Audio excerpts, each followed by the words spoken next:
Or actually, good segue. That's the best one, right? So yeah, I made something for you. Ooh. So I make papyri facsimiles. Oh, my description is a little bit wonky here. Fix that. So you were talking about like what is our oldest manuscript evidence? So this guy is P52, John Ryland's 457.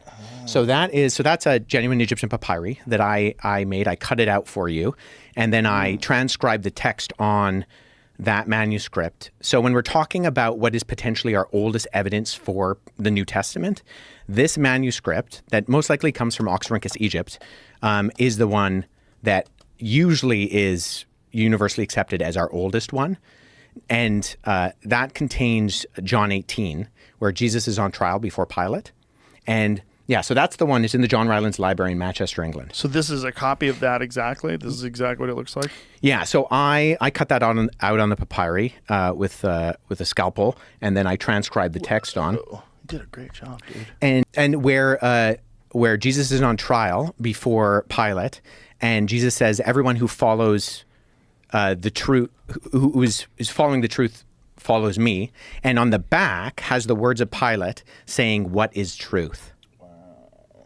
But so part of my research, so the reason I bring this up is because before this was discovered by C.H. Roberts in the 1940s, the convention was, because of a guy named C.H. Bauer, that the Gospel of John was 2nd century.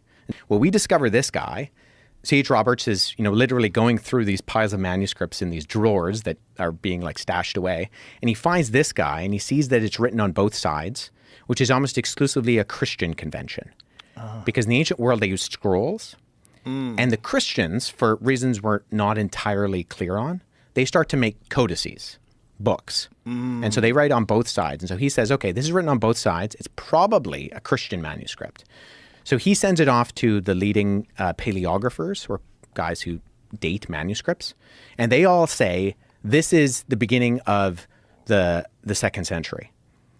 And so there's still debate about the dating of this, but the unanimous consensus is that it's comfortably 2nd century, potentially the beginning of the 2nd century, which means that this is found in Egypt. John is probably writing his gospel in Ephesus.